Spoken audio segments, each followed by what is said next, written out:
off in this place, catching vibes, sit back and we blaze in the sky like I'm out of space. Natural high, light it up, light it up, light it up, light it up.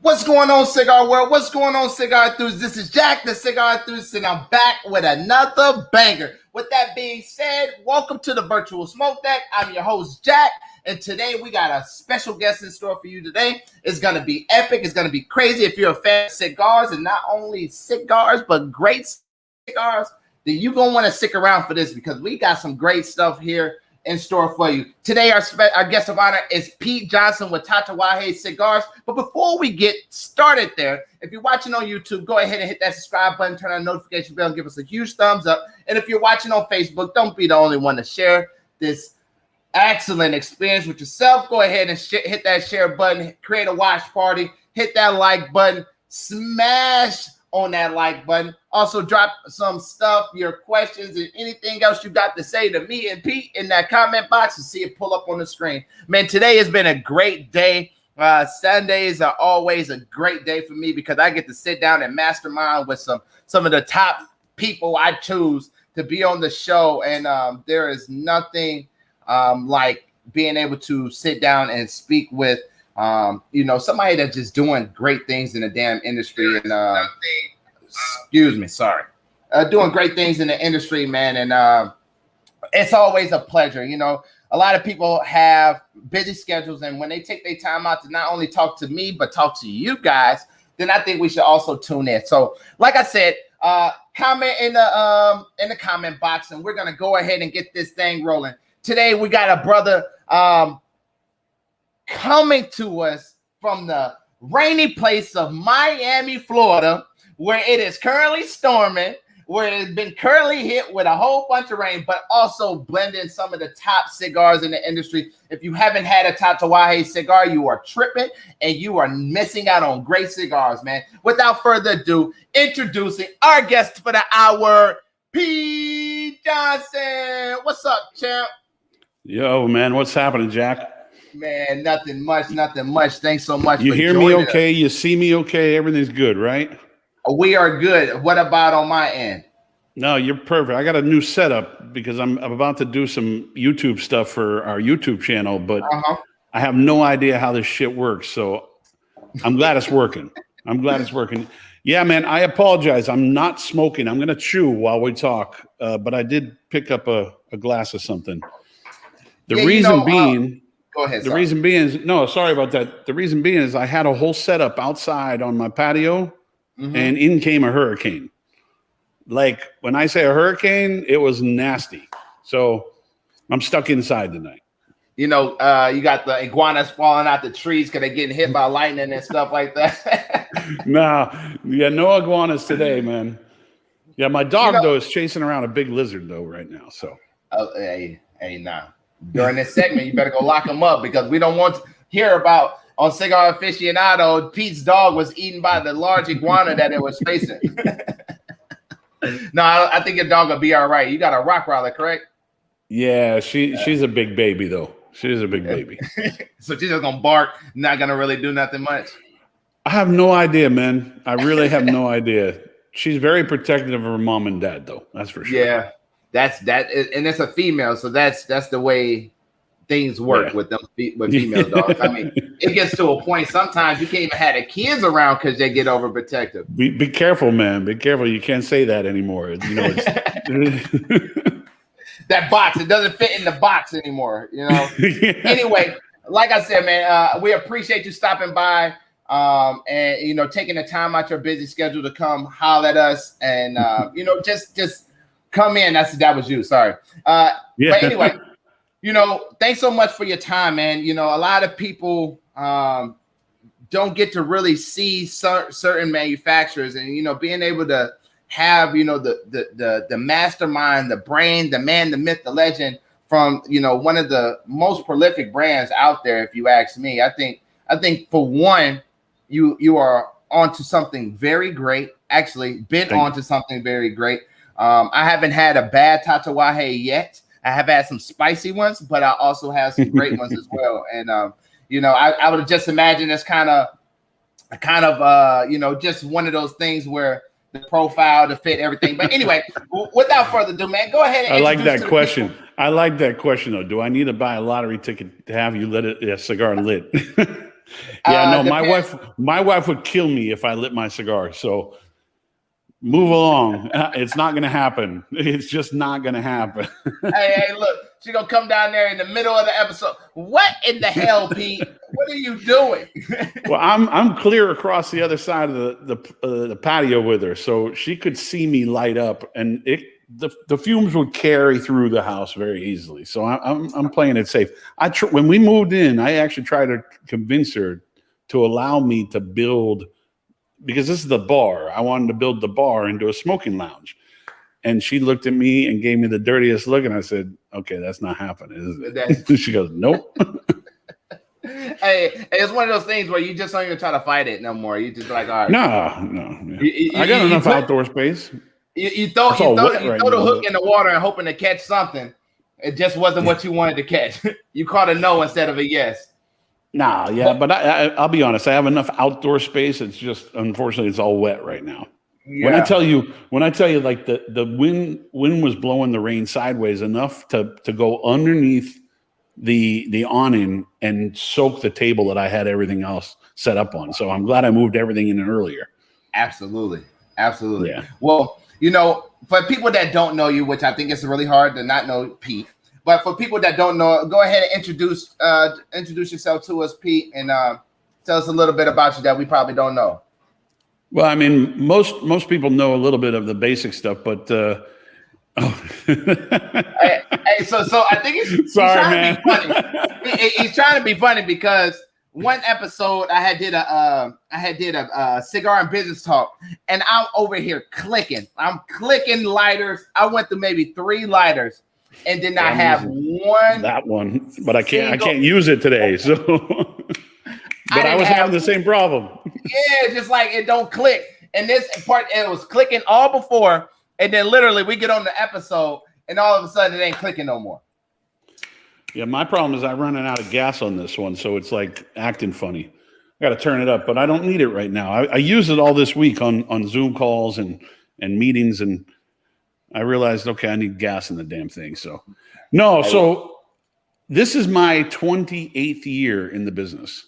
Mm-hmm. 18 having my own brand, but 28 years now in the business. So I kind of got into the business like really when Cigar Aficionado, right before Cigar Aficionado launched. Right. Because they were like in the summer of '92, and I was actually sorry. It was like the first issue had just come out, or like right after or right before when I came into the business. And I used to work retail. I used to do what you did, but I didn't own it. Congratulations on finally opening up your store. It's a big deal to actually own something.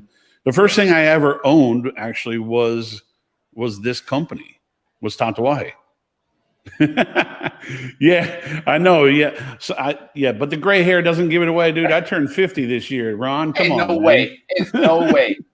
Yeah. There's no way you just turned 50. Yeah. Yeah. Jesus. I got a young Cuban wife, and she keeps me going. No, what it is all these cigars that you smoke on a daily helps actually with the aging process for people that don't know. Well, so it's funny you say that, because I was like, I'm always a big proponent that cigars are actually helping keep COVID away from me, because I smoke, I drink wine, I drink whiskey, and I went 365 days without anything, right?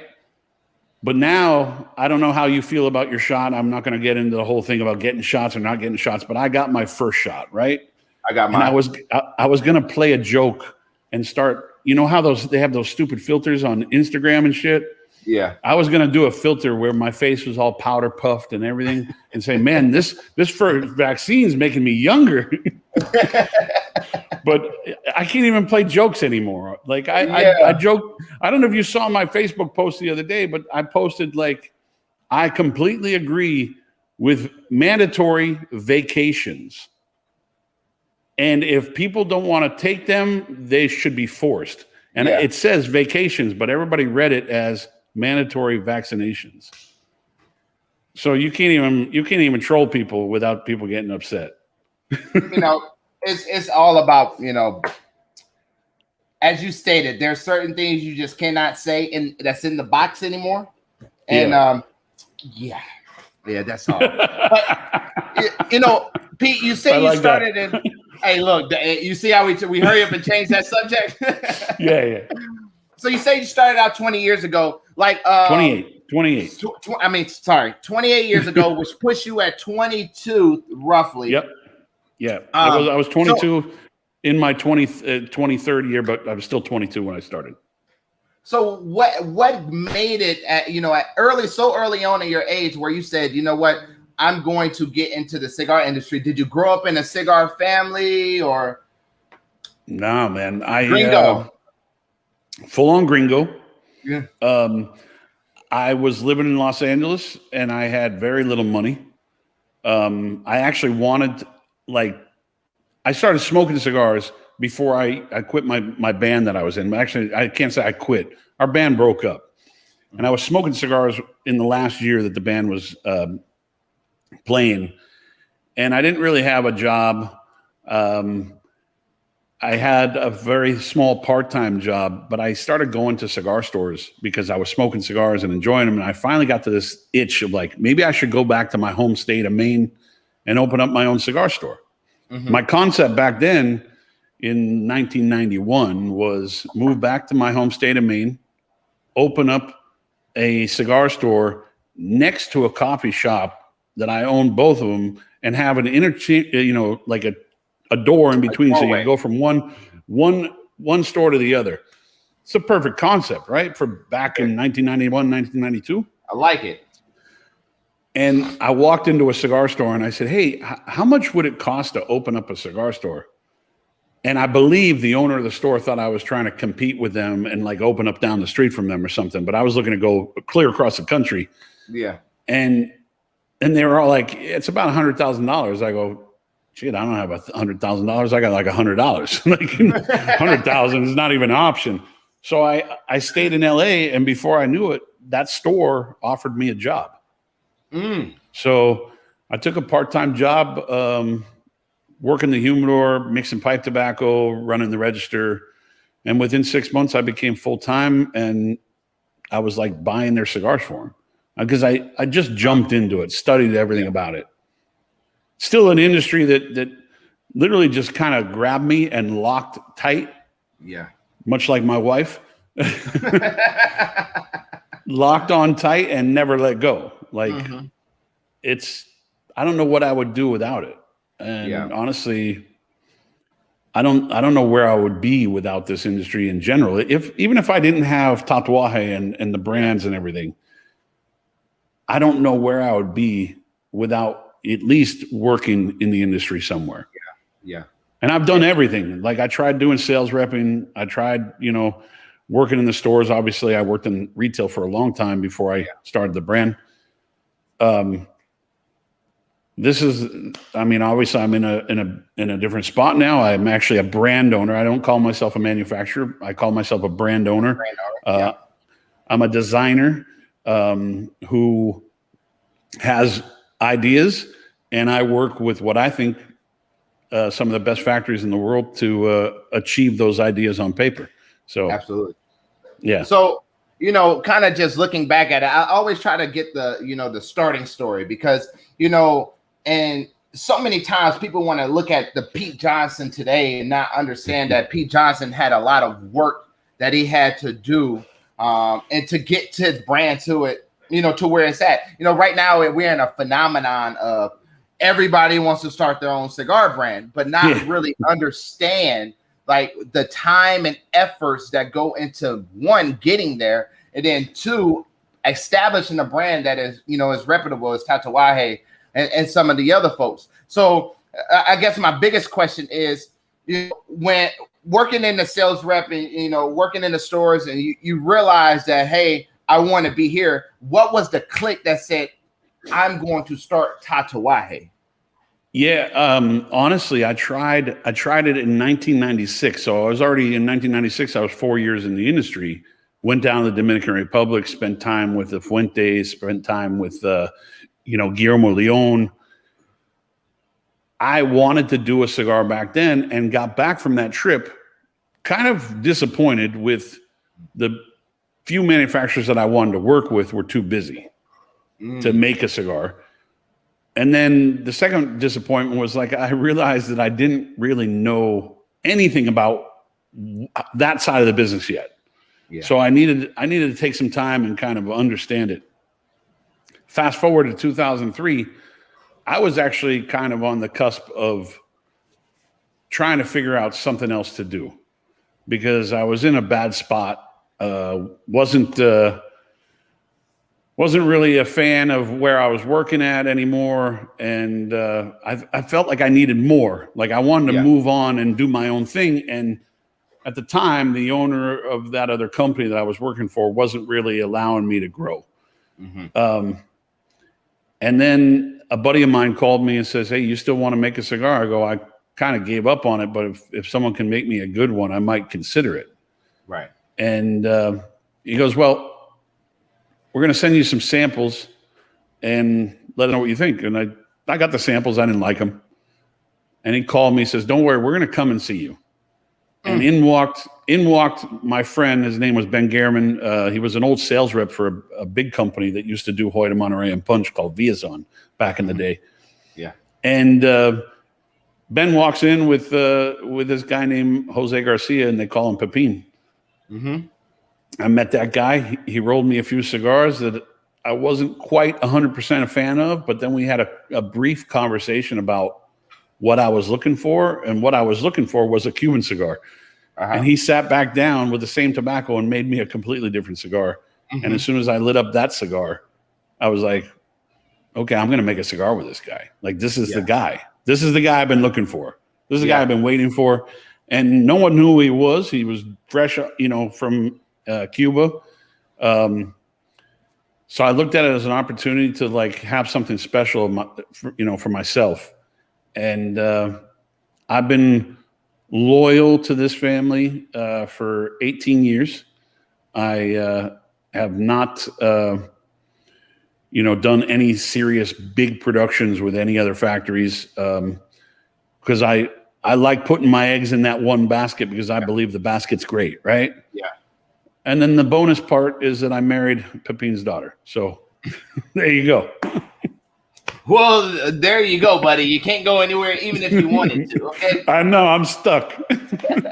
Well, I mean, and not only did you put all, you know what the saying says, never put your eggs in one basket. But when you think your basket can hold all the eggs, then why not?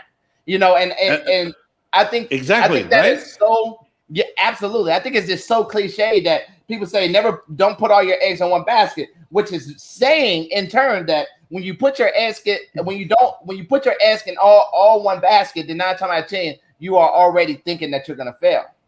Yeah. And a lot of people try to convince me that it was a bad idea. A lot of people did. I mean, it was one of those things that people constantly said, "Hey, man, you sure you want to do this? You don't want to do some other projects?" And I had some side projects that I did with friends. Yeah. But I never really physically went gung ho into another factory and said, "Hey, I'm going to make this big production with you instead of the Garcias," because no, I was in good shape because not only did they it's not my factory, but at the same time they let me use it like it's mine. Come on, they're busy, they have other stuff to do, but they trust me to do my job and also not cross the boundaries of taking too many steps into their place. You know what I mean? Yeah. But if I did, I'm sure they wouldn't care. But I still, even though I'm family now, I still have that line. I'm a client. I go in there to work. I don't want to bother you. If you need to get involved, perfect. But I'm not going to go on my own and do something without you knowing about it. Ryan, give us a second. We're going to answer that question here in a second. So, understanding, I mean, at that time, nobody knew that.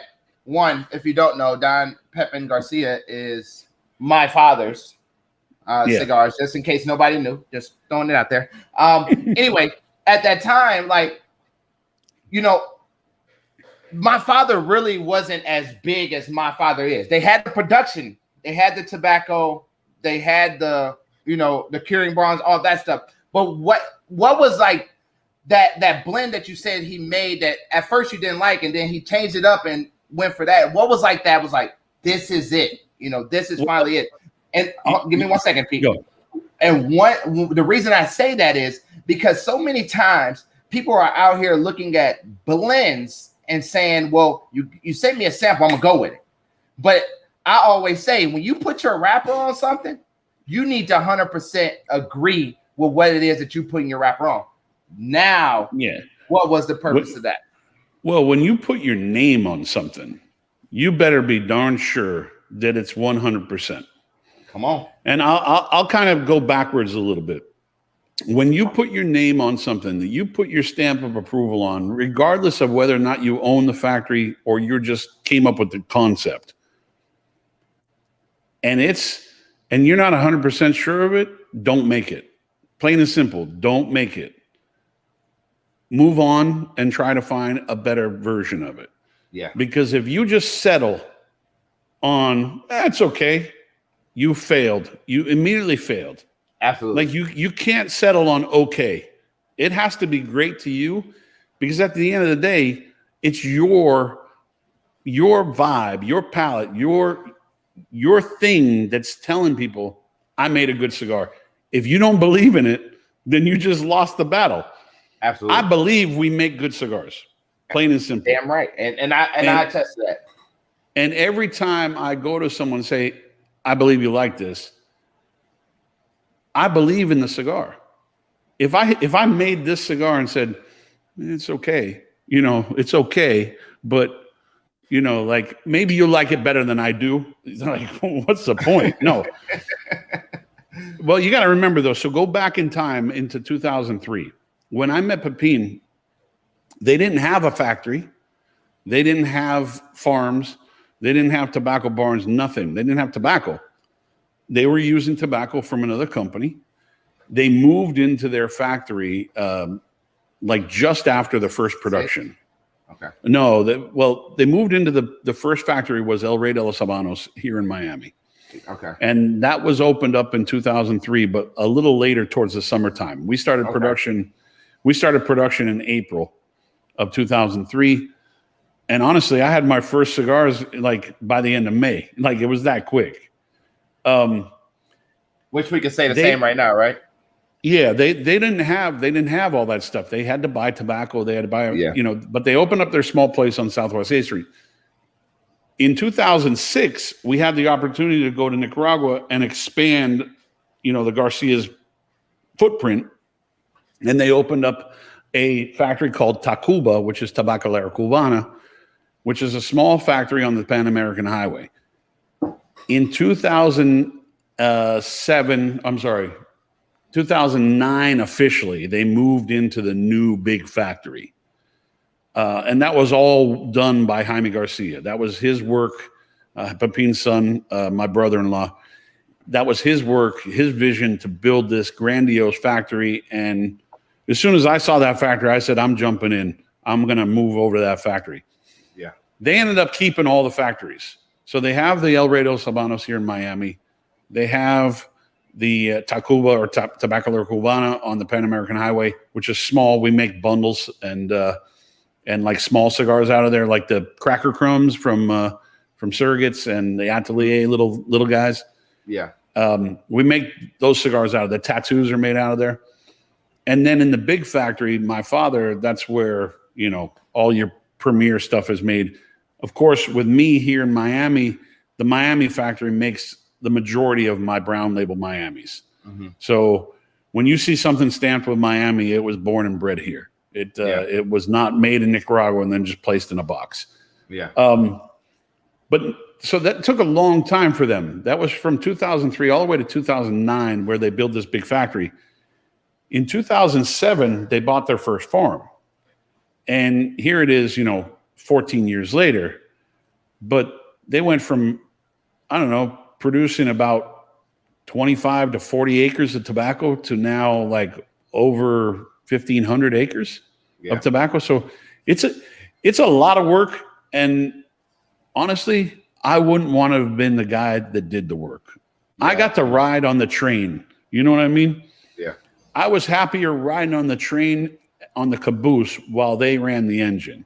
Yeah. Because the amount of headaches that my brother-in-law has of dealing with this big explosion of growth is like, I think my acid reflux would go nuts every day.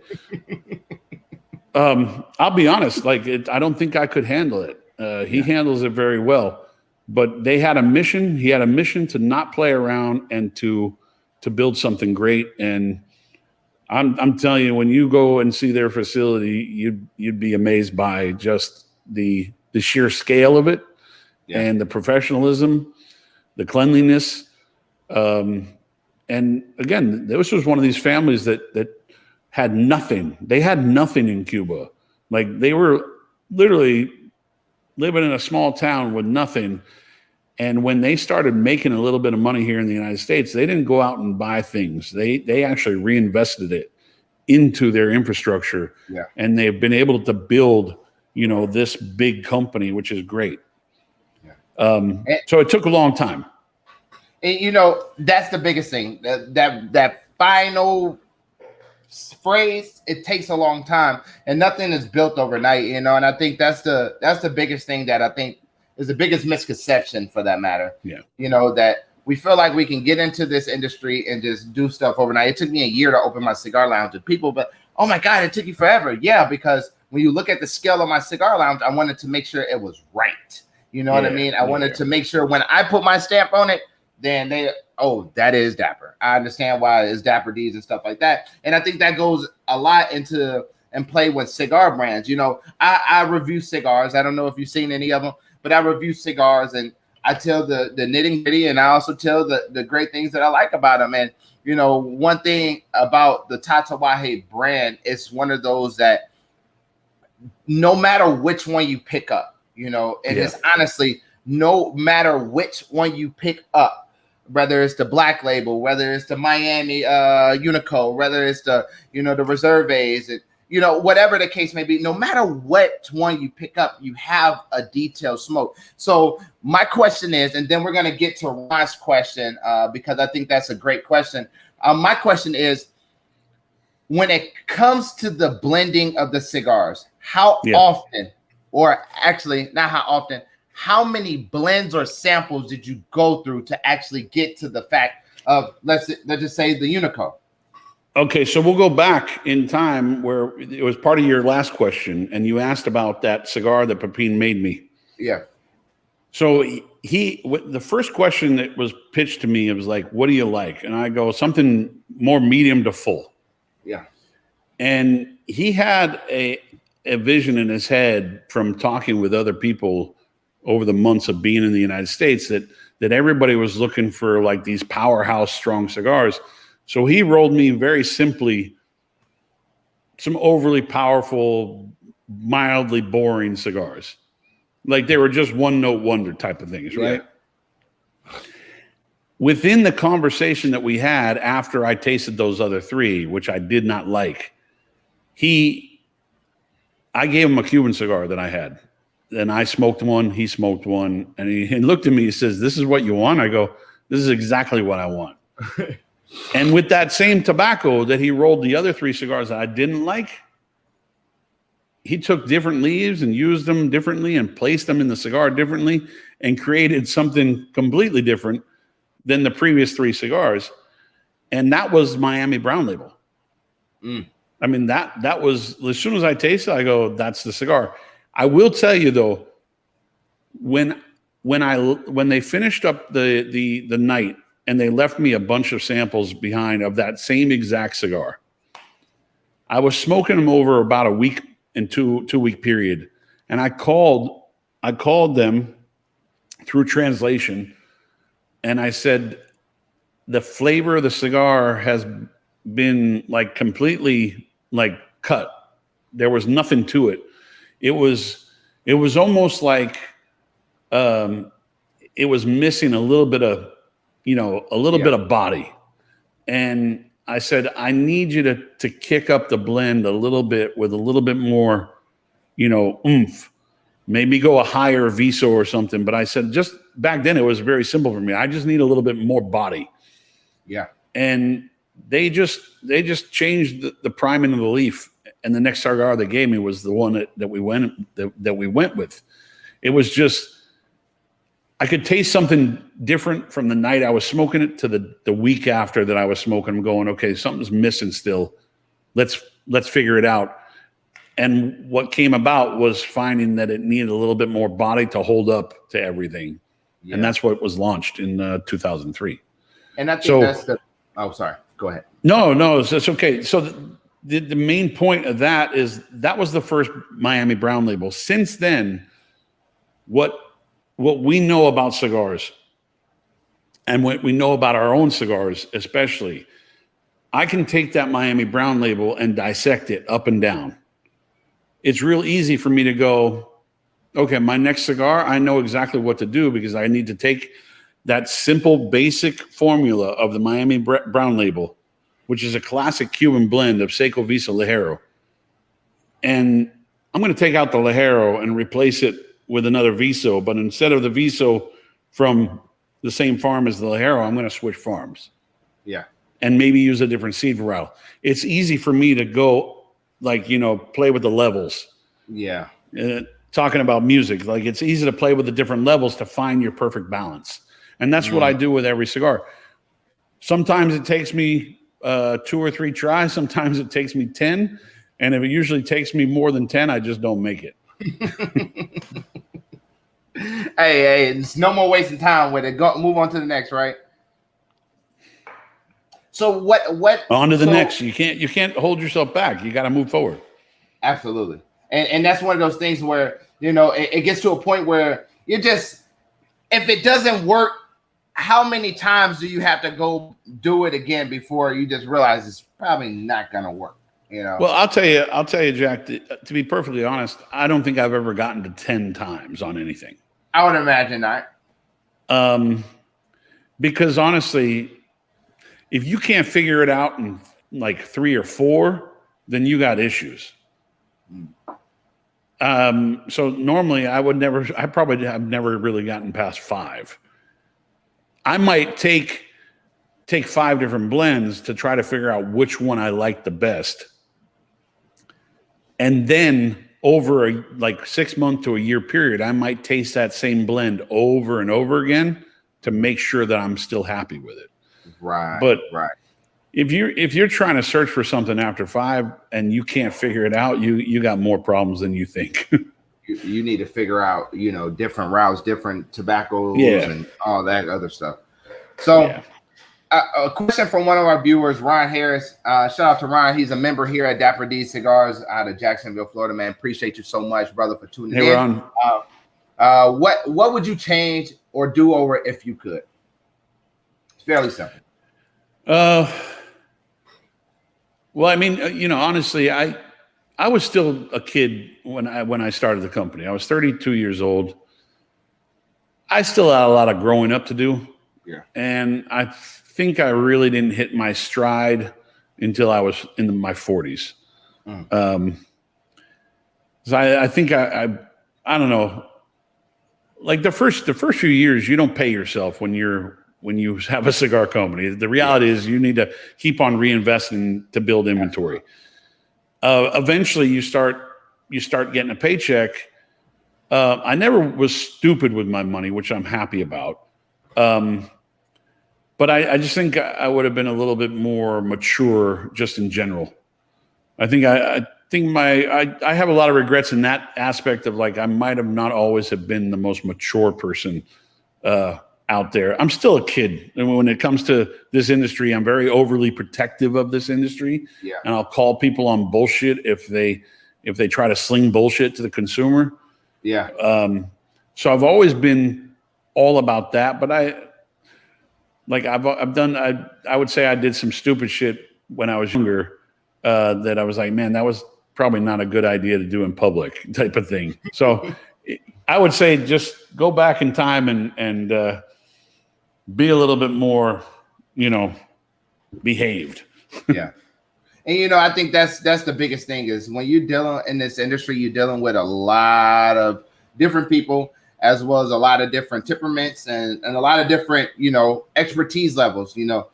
People in this industry are very sensitive in certain aspects. Don't get me wrong. I'm not calling them sensitive. What I'm saying is it's really easy to lose that connection or that relationship with somebody based off of one sentence. And that means you're sensitive. So with that being said, it's one of those things where I think it's really easy to piss somebody off. Well, I tell you, man, I have friends that I can still consider friends to this day in this industry that I was friendly with, 18 years ago. Shit, I can tell you I'm friendly with people that I've known for 28 years. If they're good to me, I'll be good to them. Absolutely.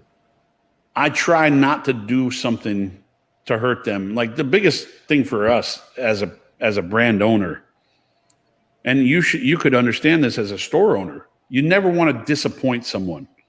Yeah. And you want people to call you out on your bullshit. Absolutely. Listen, I'm real. I don't sling bullshit. I don't tell you romantic stories about how I roll the cigars on virgin thighs or anything like that. Everything we do, there's truth in marketing, right? Yeah. But if I did something to upset someone, I want someone to tell me that I upset them, plain and simple, because I never want to disappoint anybody. To be honest, like when you make a product that you expect everybody to like, and then one day they tell you that's a piece of crap now, then you want to have a real conversation with them and understand why and what's wrong with it. What are they tasting that's wrong with it? Because at the end of the day, you don't want to disappoint anybody. You want to correct it as much as possible, because I'm not going out there and making cigars to disappoint people. Mm-hmm. That's plain and simple. Makes sense. And that's the biggest thing. It's like, so many times you get to a point though where you could be doing everything you possibly can to not disappoint. You're going to disappoint somebody. Right now, this is the hurt feelings era. Everybody wants their hurt feelings addressed, and they want them addressed by the biggest people that can possibly touch. So when somebody gets a bad tatuaje, they want to send you a message. Well, Pete, I got a bad tatuaje from X, Y, and Z. Well, hold on, buddy. Wait a second. One, where the hell did you get it from? Two, was it even ready to smoke? Obviously, as a brand owner, y'all always make y'all cigars, accessible and ready to smoke. That doesn't mean that the store that got them took care of those cigars enough to get it to a point. We had a circumstance recently where a consumer got in touch with my office and said, I bought these cigars and they just didn't taste right. And so I asked my guy at the office, I said, find out where they bought them from. Yeah. And they mentioned the place, and it happens to be this big online store that we don't sell to. Yeah, we don't even sell to them. So I don't know where they're getting their product. Like they're not even authorized retailers of ours. And do I want to figure out what the problem is that he's having with the cigar? Absolutely. But there's a lot of points taken off when I hear that they're bought from that guy that I don't sell to, because I don't know what they did with the cigar. Yeah. It's very simple, man. Like it's all about province too. Like if you think about this, when I buy wine, and I've been buying wine for 28 years, when I buy wine and I bought it from a guy that's selling it on eBay. I take the risk.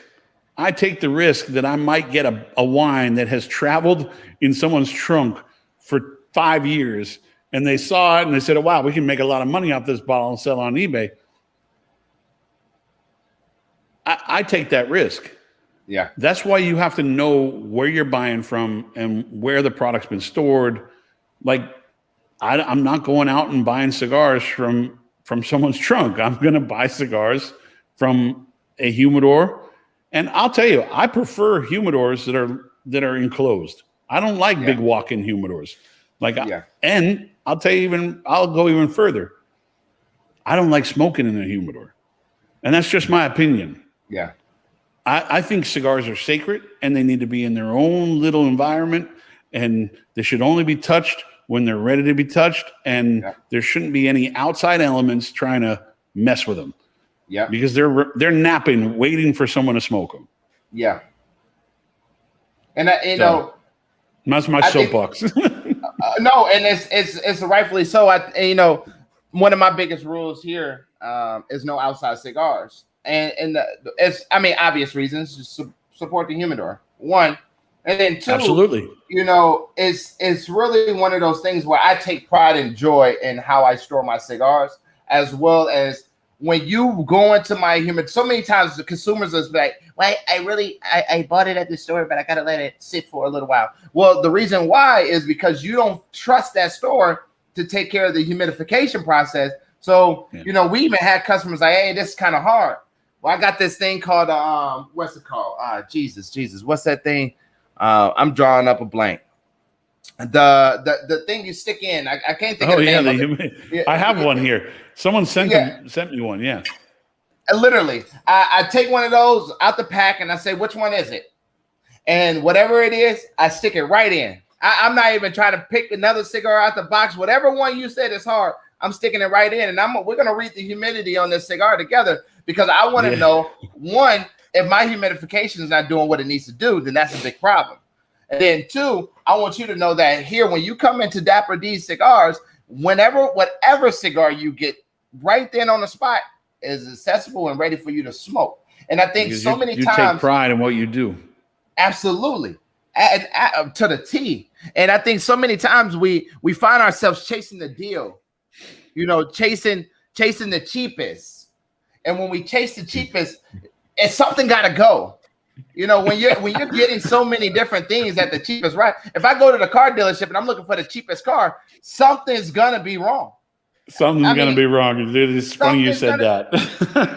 But it's so true, because it's like, Jesus, you get to a point and you see these, and no knock to anybody, man. I'd have had some great manufacturers. The manufacturers that you have seen on my show is people that, not manufacturing, but retailers that you have seen on my show are people that, not only do I promote, but it's also, we know take care of cigars. But you get some that just like, man, I got this excellent deal on this blank, and it's like, man, I got these cigars for pennies over dollars. Man, come on, let's use some logistics here. Why the hell did you just get those penny over dollar? So I think one of our biggest things is, just like you said, is making sure that you're getting your cigars from a reputable company. Just like when you're creating a brand, you're getting your tobacco from a respectable company. So many people are out here just grabbing this damn tobacco that from the guy that's inboxing them on Facebook, and they're going to my father and stealing the tobacco, AJ and stealing the tobacco, and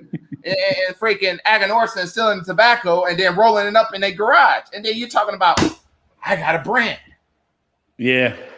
I again, that's one of my pet peeves, is when people get in this industry and they say they want to be in the industry, but the first thing they do is they sell their cigars on Facebook.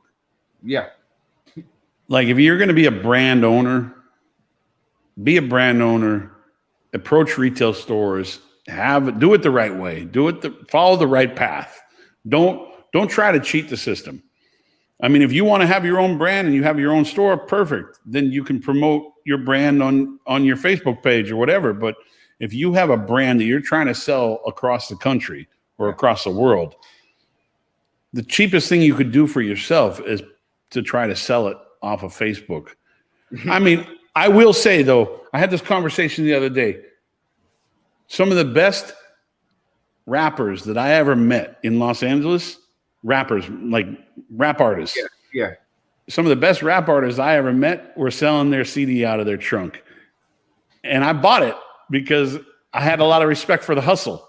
Yes. And I actually ran into one of the guys that I bought his CD out of his trunk out of a Home Depot parking lot. I ran into him years later at the Grand Havana Room, and he was all decked out in like a mink coat and shit. Like the kid grew and became someone. And I got to respect that hustle, but Facebook's not a place where you hustle. Not cigars. Yeah. Yeah, not cigars. And that's just the blunt fact of it. Well, another pet peeve for me also, you mentioned it. Just taking any type of tobacco and rolling it up and here's my brand. Because they settled on just whatever. They didn't take the time and actually sit down and find a product that really meant something to them. They just said, well, they're giving me an option for this blend, so I'm going to take it. No, you don't settle. And there's no bigger mistake than letting someone lie to you and let them put young tobacco in a cigar because you'll taste it. It's pretty instant. Yeah, and it's pretty shitty. No, that's the word. It's shitty. Real quick. You're gonna taste shit real quick. So let's hey Pete, don't sugarcoat it. Just let them know what it's gonna be. So I had a guy come in the shop, and he was like, hey, I really want to start a cigar brand. Any pointers? I would love to tell you what I said, but I would love to hear what you would have said. Somebody comes to you and they ask you, hey, Pete, I want to start a brand. What is some pointers that you can give me? If you want to start a brand, find a good manufacturer. Find a manufacturer that you can build a relationship with. Become their best friend.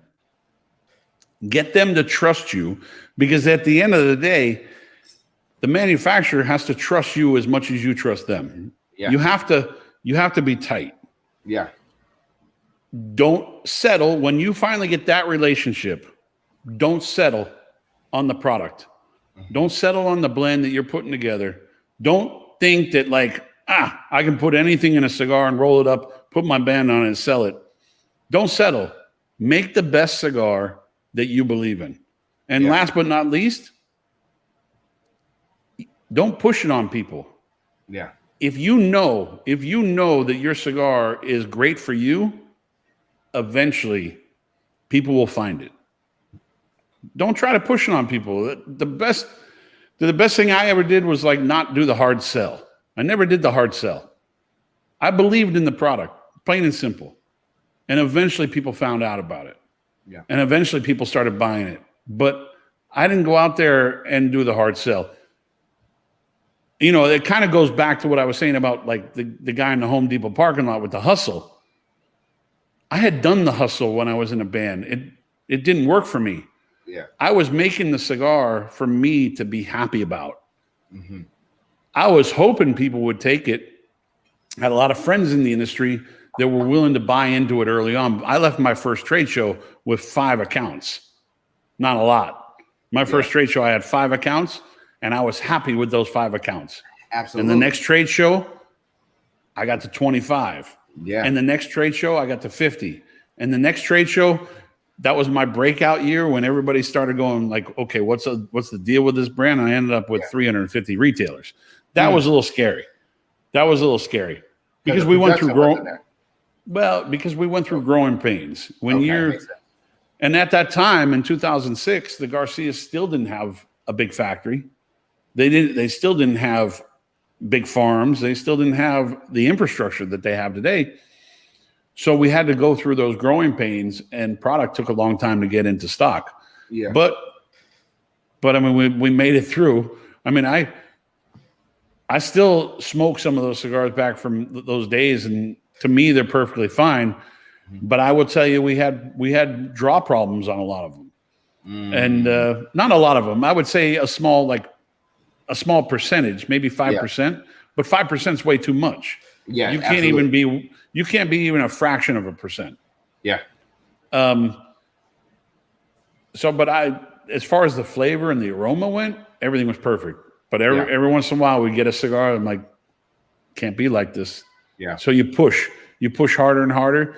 You talk to your business partners, the Garcias. For me, I'm the guy that never lets anything go. Yeah. Like I will tell them straight up that there's a problem with something. Yeah. And if they try to discount it, I will tell them they're full of shit, because at the end of the day, they have to learn that there's a problem, because there's no sugarcoating. You can't sugarcoat anything. You need to go in there and have a real talk with a person and get it straightened out. And that's how you fix problems over a long period of time. Absolutely. You know, I think that's the hardest thing for some people, is just to tell people, hey, this does not meet my expectation.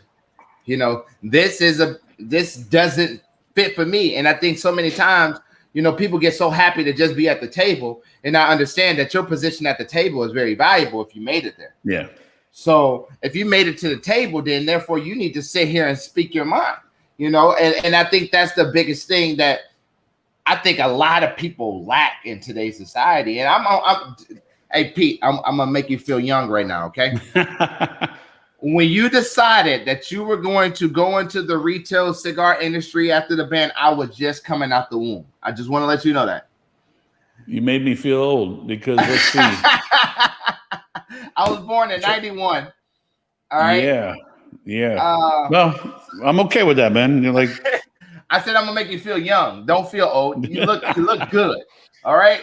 You take that in. If it wasn't for the grades, if everything was black, I would say you're at least 30. You're at least 30. Well, yeah. And the COVID-19, you know, the pounds, the extra weight, not the disease, the weight. yeah.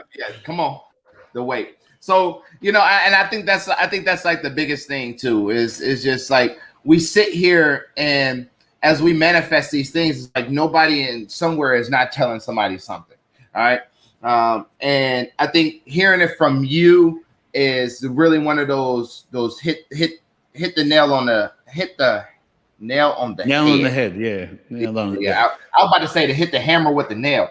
It was hey, Pete. So yeah, what is the hardest part from your perspective actually being a brand owner? You know, so many people, okay, we got past the blending part.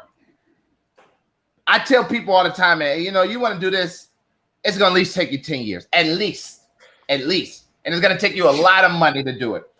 What is it from your perspective as somebody that has done it? You know, one of the hardest parts about being a brand owner is making sure that you manage your cash properly. Because, you know, you can get to a point where you overspend on inventory, and you don't have the cash flow to figure it out. I've been very lucky, but there were times where it got a little sticky, like, okay, we have too much inventory. We have to reduce this inventory, but at the same time, I don't want to disappoint the factory by telling them I don't need cigars right now. Yeah. So it's really about managing money. And that sounds kind of weird. It's like, hey, manage your money. But honestly, when it comes to inventory control and inventory flow, it's really important to keep on top of it. And I will tell you that there was a brief period that I let go of that, and I needed to get back on top of it. And that's where it struggled. So right now we're doing really good. I mean, you own a store, man, you know, like you could walk in, every rep in the world could walk into your store and you could be the happiest guy in the world and go, yeah, I'm going to buy from you. And next thing you know, you bought too much.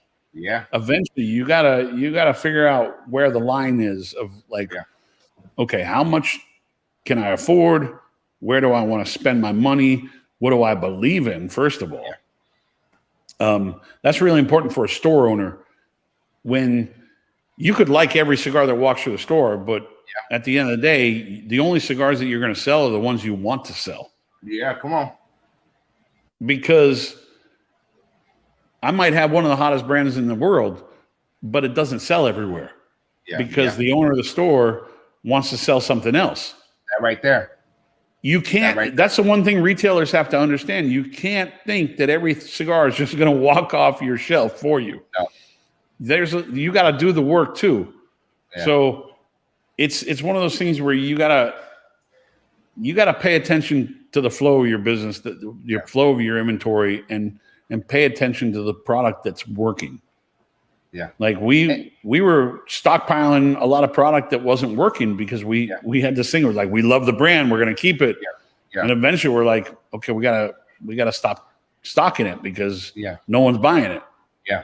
And it happens even with us. Yeah. We love a cigar that we come out with, but if someone doesn't want it, then you have to make a tough decision.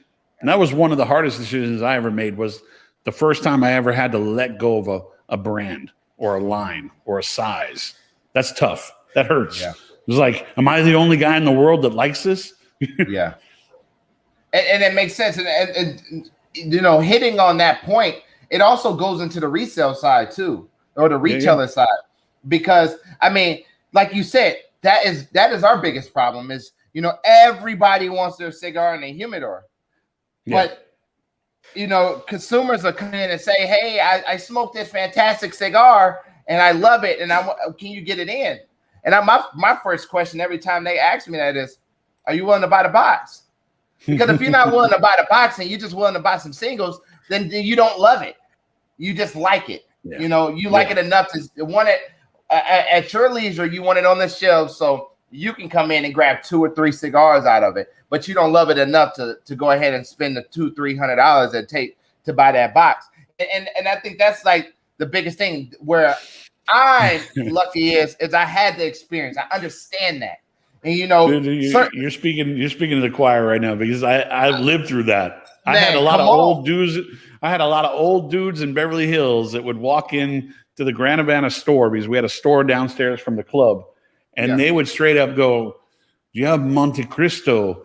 And they didn't. And I said, "Well, I don't have the Cuban one, but I can get the Dominican one." They're like, "Order me a box of Monte Cristo number 3s." And I'm like, okay. So I would get the box in. They're like, and they would come in like, can you open it for me? I'm like, so I open it, and they grab 2 cigars out, and they put them on the counter, and they say, I just want these 2. I'll be back every week to buy 2 more. I'm like, what are you talking about? That means based on just those calculations, if it's 24 in the box, it's going to take me 12 weeks to sell that box. Hell no. It's not worth it. It was comical because someone would walk in and go, does anybody buy those? I go, yeah, one dude. He comes in every week and buys 2 cigars. I mean, that's the thing. It's like, This was a famous designer, actually. Like a very famous designer, yeah. And I was laughing my ass because I'll get you a box of cigars. I'll put it on the shelf. But he was the only one that bought them.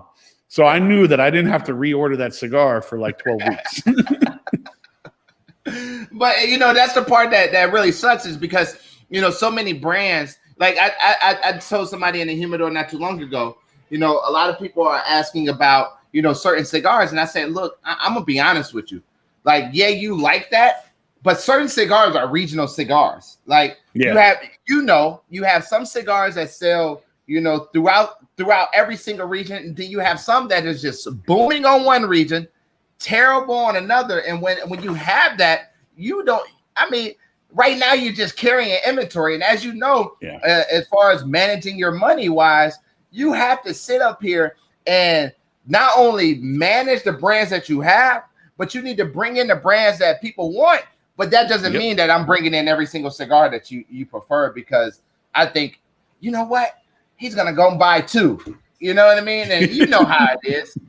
You know exactly how it is. So I'll tell you straight up, man, we know that really well because like we have a brand called Cabay, which is a decent selling brand for us. It was our second brand that we ever came out with, right? That's the one. Cabay, yeah. That's the one that I think Louise asked about earlier. No, that's the Kohonu. That's the Kohonu. I'll tell Luis Castillo the story behind Kohonu in a second. Okay.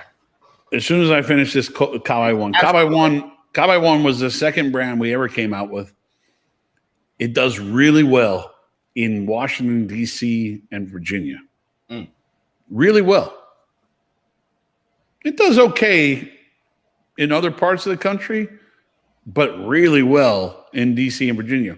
Why? Because the retail store that was one of my first retailers started buying it early. They started pushing it, and they do really well with it. Yeah. So it became like a thing in that region, because that was at one time that was the only place you could get them in that region, and that one store was heavily pushing them. And next thing you know, boom. It still does a very well, the brand, but it's regional. It's spotty. I mean, shit, man.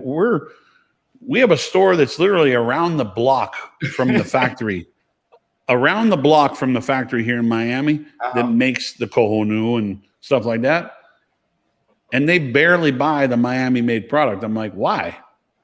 I'm like, this is a perfect opportunity to teach people, like, this cigar is made around the corner. Exactly. No, they just can't sell it because it's too expensive for Miami. I don't know. Like, I don't get it. Okay, so Luis Castillo, Kohonu. No. I'm gonna let you go. But that is a thing, and I don't think a lot of people understand that thing. But go. Yeah, Luis Kohonu is well, you're Spanish, so you should probably know this anyways. Kohonu is short for a word called cojonudo, and cojonudo means ballsy, like you have the balls and you know how to use them, right? Yeah. If you think about the other root word of it is cojones. Cojones is the actual ball itself, you know, the balls themselves. Kohonu is the short version of cojonudo, means that you have balls. So when we named the cigar Kohonu, it was basically telling people this cigar has balls. Yes, come on. That cigar will punch you in the palate quick. Yeah. Hey, I want to go into this. Yeah. Oh, what wine and spirits? Me personally, I'm drinking the Miami Unico Torpedo. I think it's a 6.5. Smoking. Drinking. I'm smoking this whiskey and drinking this cigar. Drinking this cigar. I'm smoking the Miami Unico. I think it's a 1/8 by 56, 54. 52. I was gonna say 52, but I felt like it's a classic. In my hand, it's a classic Pyramides. So 6 1/8 by 52 is traditional factory size in Cuba. Absolutely. So I'm actually pairing it with a ruby port. Nice. Ruby port. Man, you know, I wish I had some port here right now. That sounds really good. Yes, a Fonseca ruby port. It's not too sweet. It's not too strong. I think it really pairs well. I think me personally, I would love to hear what you think about it. But me personally, I think the Unico is more of a medium bodied cigar, strength profile wise. Definitely has some great flavors of, you know, just some nutty flavors. Definitely some earthies. Not really a lot of pepper. And I think that kind of blends well with the ruby. Yeah, the Miami blend, you know, especially the Unico, because of the ring gauge, it actually opens up the blend a little bit more. I would say that when we put it together originally for the market, it was more medium plus or 3/4, but the market has shifted to where the strength levels, I think, have come down. That's Jason. He's the Navy, the guy in the Navy up in Jacksonville. Oh man, you got to come see us then, Jason. Yeah. We got a lot of Tatuaje products, so you definitely got to come down, champ. So he, well, not him, but so the Unico, because of the bigger ring gauge, kind of opens up that airflow a little bit. And Pepin is actually known for his pepper, the pepper spice that he puts in cigars. And it comes from the tobacco. Obviously, we don't sit there over with a pepper shake or anything like that. He's known for that style, but I think that the Miami products kind of tone it down a little bit because of the humidity levels. Yeah. Just because where they're built. I think the pronounced pepper notes don't come out as much in the Miami products because of the humidity. Yeah. I would love it with a port. I mean, I love it with Scotch. I love it with bourbon. I love it with wine, but with a port would be amazing. Amazing. And I'm looking at my shelf, like trying to find a bottle of port right now, and I have sherry, but I don't have any port. Shit! You know what? I do have a Porto here, but I'm not sure. Ooh, I'm not sure if I'm gonna enjoy that one. That looks suspect. Hey, DJ, I want to say this. I have never had it with a South African Chardonnay, and we do have some here. Me personally, this is just my preference in understanding wine and understanding cigars. I don't personally think this is going to pair well with it, simply due to the fact it's a little bit drier, and you need something that has, because you're already going to get some pepperness. When I say it's not peppery, but you're going to get some pepper on it, I think it'll be overpowering. What's your thoughts, Pete? I would, it's funny because I haven't had a South African Chardonnay in a long time. Yeah. But Chardonnay, has a crisp quality to it. And I would think that maybe a cigar like Cabai One or a brand like Negociant, which hold a Connecticut wrapper, might hold up really well with a Chardonnay, because the Chardonnay, I think it's going to let the cigar speak, but the cigar is not going to overpower the wine. Yeah. I think they'd work really well together. Again, when you start going with a darker wrapper with a Chardonnay, I think it's going to overpower. Absolutely. Okay, the host ladies for wine and cigar pairing. So I'm checking this out. Oh, yeah.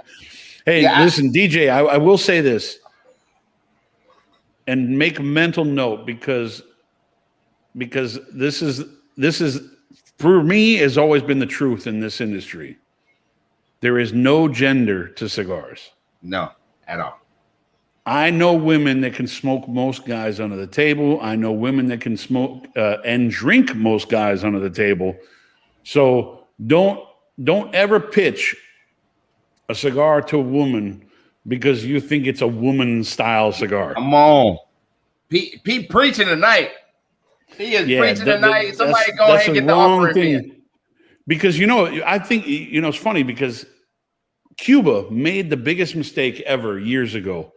They came out with a cigar called the Romeo and Julieta. I forgot the name of the size. And they said this cigar is specifically marketed to women. And the dudes were like, well, why can't we smoke it? Yeah, exactly. And the women, and by the way, it was a small, tiny cigar. And the women were like, can I swear? The women were basically like, go fuck yourself. Yeah. They're like, go fuck yourself. We smoke real cigars. Exactly. Like, don't try to make. Listen, man. When you think that women are going into a cigar store to buy a flavored cigar, you're sorely mistaken. I see more dudes buying flavored cigars. So there is no gender specific product. And if you think that a South African Chardonnay, and DJ didn't say this, but I'm saying to people watching, if you think that a Chardonnay is only for women, you're sorely mistaken, because I can tell you right now, I have some Chardonnay in that drink drawer right there. Yeah, literally.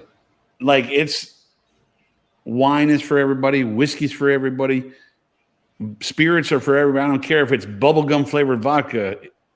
It could be a woman or a man drinking it. Unfortunately, there's probably a bunch of kids drinking it. Yeah. But cigars are for everybody.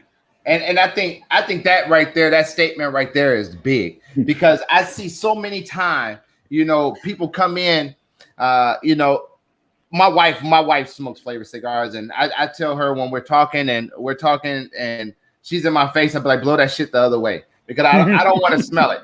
All right. But, my purpose is like, that's not a real cigar to me. The flavored cigars that we have brought in is because they sell very, very well. But I am not going to turn my humidor into a half humidor is going to be flavored. The other half is going to be real cigars. Freak that. When a lady comes in and she wants to say, hey, I want to try a real cigar. All right, I'm not gonna. First thing the dude would say is, oh yeah, you should try that Tatiana, or you should try that, freaking Tabac. And it's like, fuck no, you shouldn't try that. You need to get on, something more of a Connecticut shade, something that's going to be mellow, something that's going to be creamy, something that is not going to be, absurd in a way where it's going to work up from there. Absolutely. Not start at flavors and work up to, a Connecticut. Because when you do that, what you're doing is blowing your palate, one, because you're never going to find a cigar that's going to taste like cherry. You're never going to find a cigar that tastes like grape. You're never going to find a cigar that tastes like honey. It just doesn't work that way. Yeah. Hey, John, Jason, definitely come see us, brother. Jason, by the way, Jack was in the Navy also. So your brotherhood right there. Mm-hmm. So you definitely got to come check us out. And I'm sure you won't be disappointed. Make sure when you do find out, because Pete gave Jason a shout out in the beginning. When you do find out how well we are, man, make sure you go ahead and tell Pete that he needs to go ahead and make his way down here. Up there now. Up there. Yeah, up there. For that matter, right? But hey, we kind of got off the topics. I'm really enjoying the interview. I have a couple more questions. I just want to make sure that you have the time to do so. I'm here, bro. Let's do it. So, as far as diving into, one of the sacrificial lambs in the cigar industry, which is flavored cigars, have you even in your mind ever thought that maybe we should create a blend for it? For a flavored product? Yes. No. The only thing that I have even thought about, but I still would never do it. But I have friends in the industry that I respect a lot that do it. Is in the old days to lighten up the palate. Yeah, Jason, I'll come and see you. The old days, just to lighten up the palate, a lot of manufacturers used to add saccharin to the vegetable glue that they would put on the head of the cigar. So they would, instead of just the regular vegetable glue they'd put here, they'd put a little saccharin in that glue and make a sweet cap, right? It's nothing I would ever do. If the opportunity came up where it just fit the right moment, I might consider it, because I do have friends in the industry that do it, like the Aroa family with Justos Aroa. Julio Aroa was the guy who came up with Baccarat, which is a very famous brand that has a little sweet saccharin tip to it. Julio and Justos have a brand called Tatajue now that has that mild sweet tip to it. The one thing about that version of that cigar is that it actually makes it a little bit more welcoming to newcoming smokers that are unsure if they like the flavor of a cigar, because now this is a real cigar, but it just puts a little sugar in your tongue. That's it. And not to talk about any other brands or nothing like that. It kind of came up in, one of the posts. But I think that's kind of what the Deadwood brand did. It was probably. I didn't know it was called the saccharids. Saccharin, it's a sweet and low. Yeah, that's all it is. Yeah. Wow. Saccharin. I don't. But now, I mean, honestly, times have changed. Yeah. They could be putting stevia in it now. I have no idea. And the reason I ask that is because I think that's a phenomenon that's kind of sweeping our industry, and I think that's a lot to do with the things that we're fighting with the FDA, and obviously for people that don't know, but you probably know definitely hands on. The fight with the FDA doesn't stop. Never. The fight with the limitation of cigars and trying to put cigars in the same category.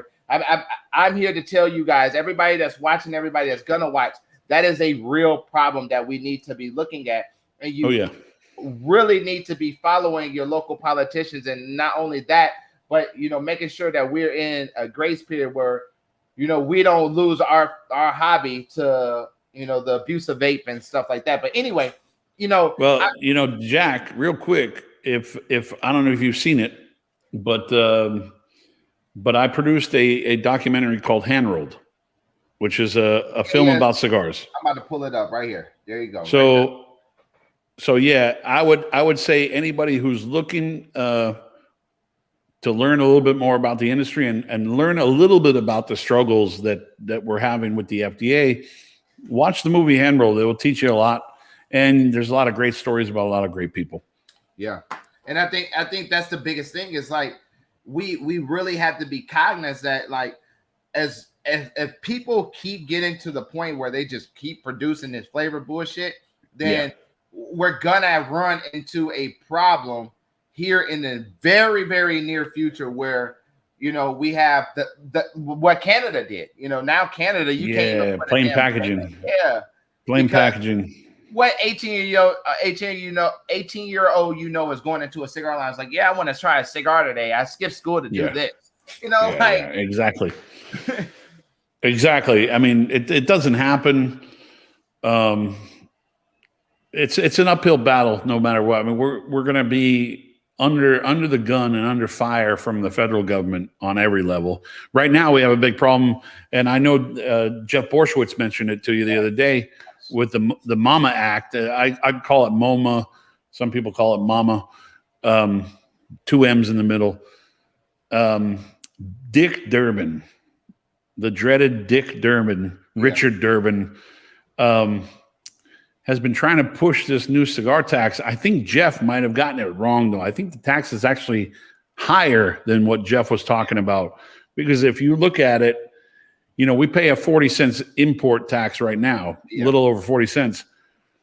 They're talking about doing $49.56 per pound of tobacco. And then on top of that, an extra 10 cents per cigar. So you're talking the cigars could end up having $2 to $3 in tax on the cigar instead of 40 cents. Yeah. So it's not just going to double. It's going to like triple and bring it up, 300 to 500%. And that's from our lovely Dick Durbin out of Illinois. And that's what we have to deal with. We have to fight for it. So what is it that we can do, even on the retail side, the consumer side, to help, mitigate some of these issues that we're all having?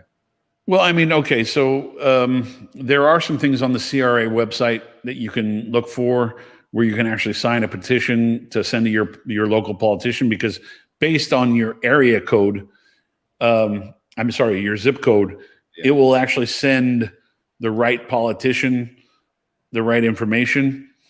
So, in Florida, you're in Jacksonville, whoever the senator that handles that territory, those messages will go directly to that senator. Unfortunately for me, I send it under my California address, and I got a stupid letter back from Barbara Boxer. I'm like, is this lady still alive? Was it Barbara Boxer or Dianne Feinstein? One of those two, like complete waste of time. And it was nothing. It was like, oh, we hear your complaint and your concern, and we'll look into it. That was it. Like, I forgot what the name of the political part is with it. There's like a website that actually does this for you, but the CRA's website, cigarrights.org, actually has that information on their website. I would say that's as much as you can do. And then if you run into a politician, get their ear. Get their ear for a second. Talk to them. Because a lot of times they don't even know about it. Yeah. A lot of times they have no idea what's going on. They're just voting something blindly for something blindly that they just said, oh, it's democratic, so I'm gonna vote for it. Yeah.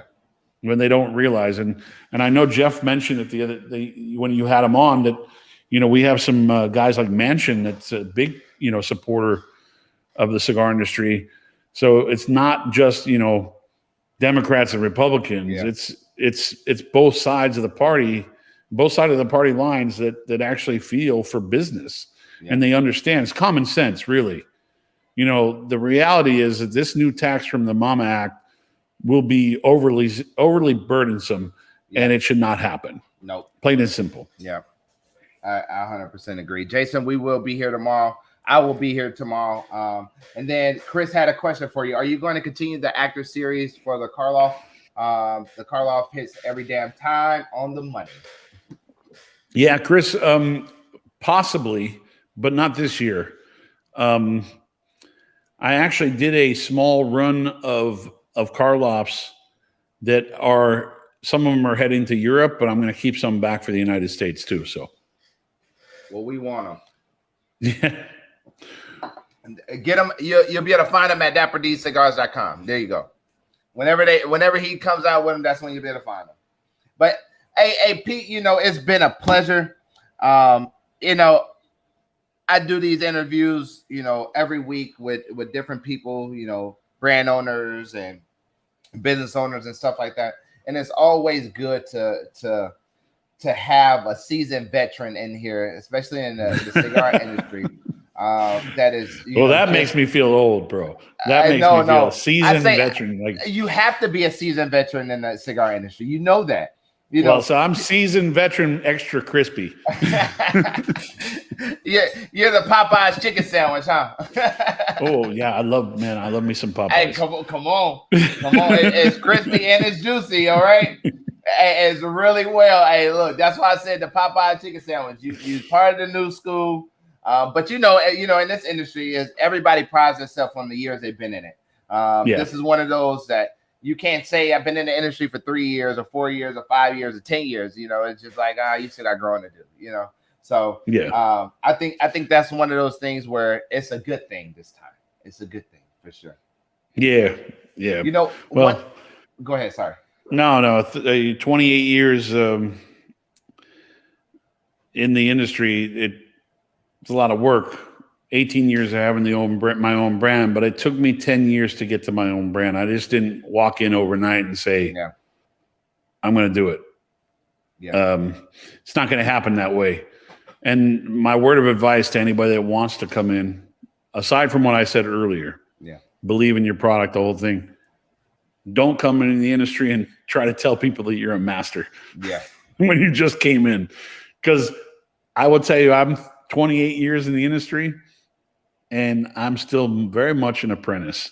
Yeah. And I will never take the credit or the title master like I give to my father-in-law, Pepin Garcia, who is truly a master. And I give my brother-in-law, Jaime Garcia, that title too, but he won't even take it either. He'll tell you that he's Pepin's son. Yeah. Hey, come on now. It's a respect issue, not an issue. It's a respect thing, It's in this industry. You understand that in order to be the best thing you can do is have time under your belt, have success under your belt. You can't do anything, guys. This is for everybody that's watching, for anybody that's looking to start a brand, anybody that's looking to start a business. You cannot be the best in the business right off the gate. You're going to have struggles. You need to understand those struggles. You need to understand what people are doing, what people aren't doing, and use those to your advantage. It's everything that goes into, business one-on-one. Absolutely. So one thing that we do on the virtual smoke deck, and I kind of felt like you gave me one, but I want to deep. I already gave you a bunch of them, man. I know exactly what you do.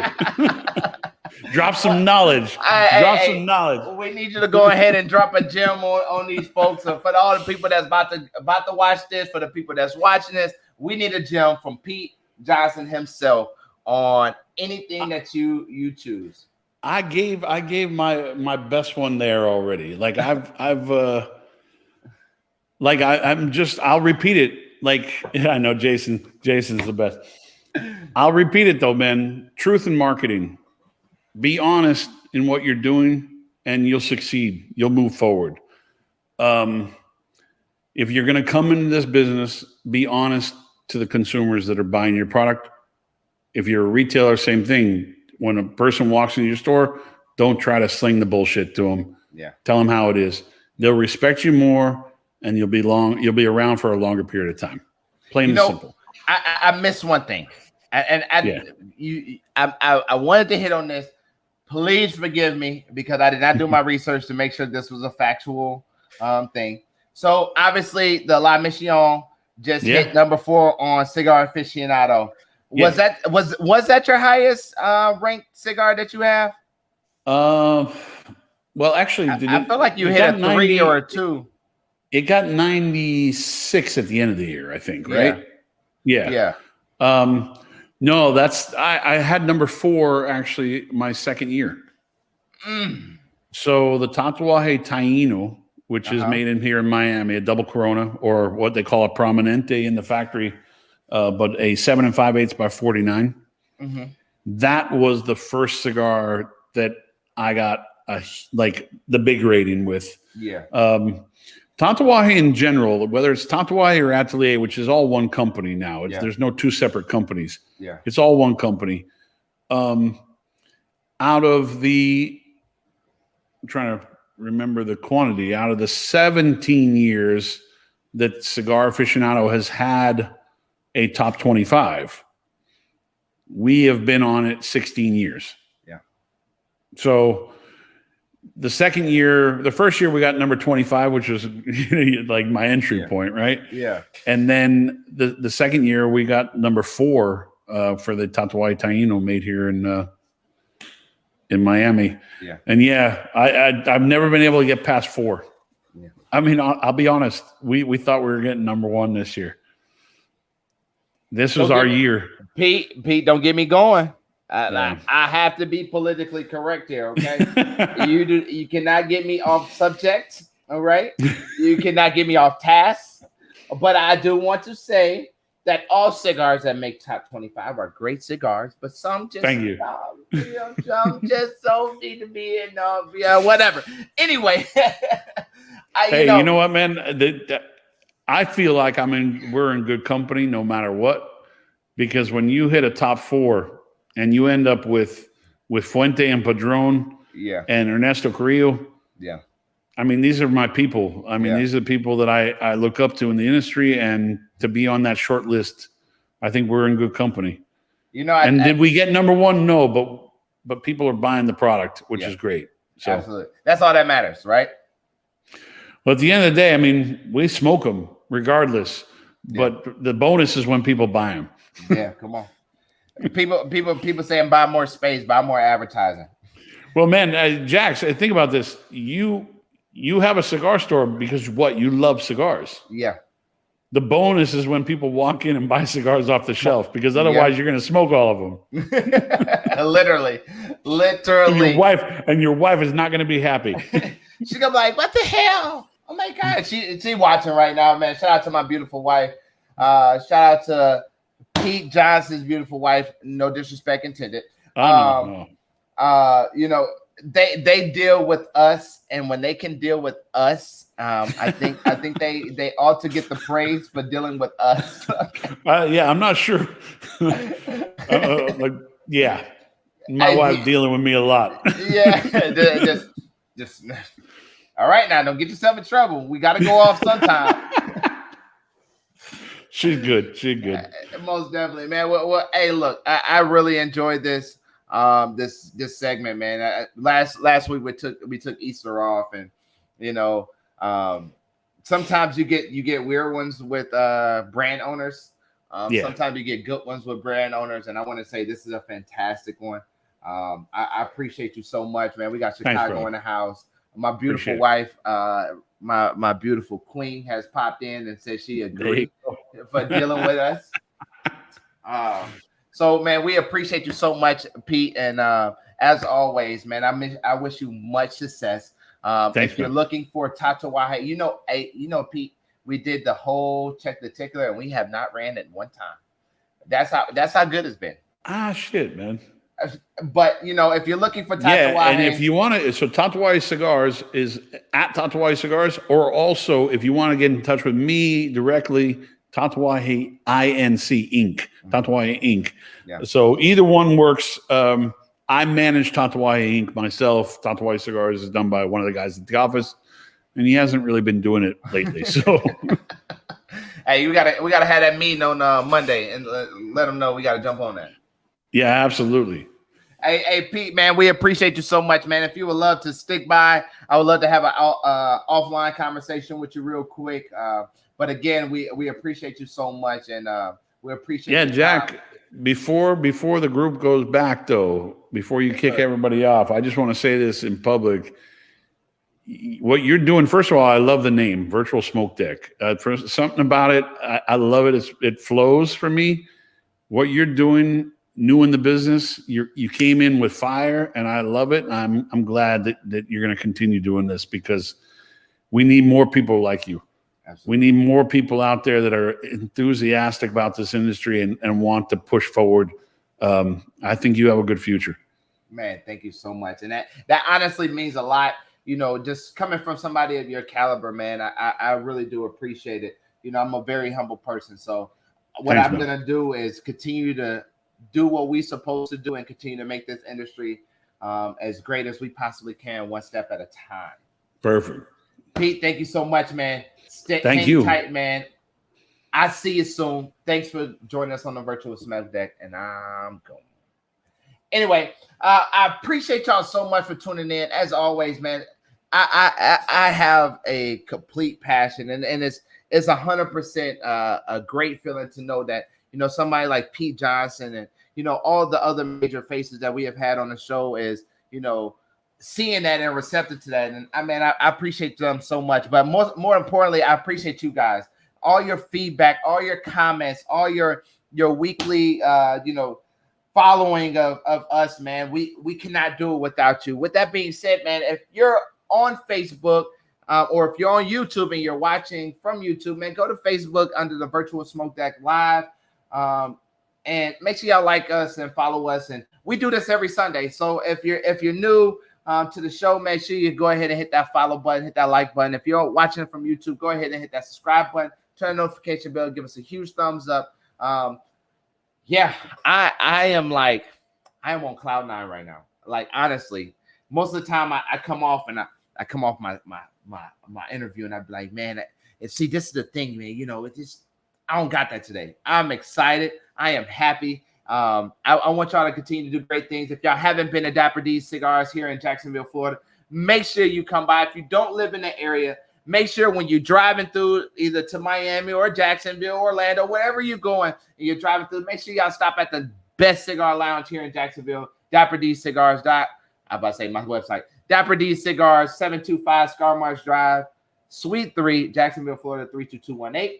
And if you're not in the area, but you still want to partake in some of the lovely cigars that we have at Dapper D's, make sure you go visit us at dapperDcigars.com for all your cigar needs and wants. Man, I'm Jack the Cigar Enthusiast. Next week, we have Aaron from the Patron Show joining us on the Virtual Smoke Deck. I think that's going to be a great show because you have two podcasters here. That's going to make a phenomenal segment.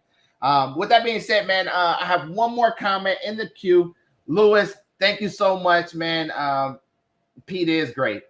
Not just me, but Pete. But anyway, thank y'all so much for tuning in. I'm Jack the Cigar Enthusiast, and I'm gone.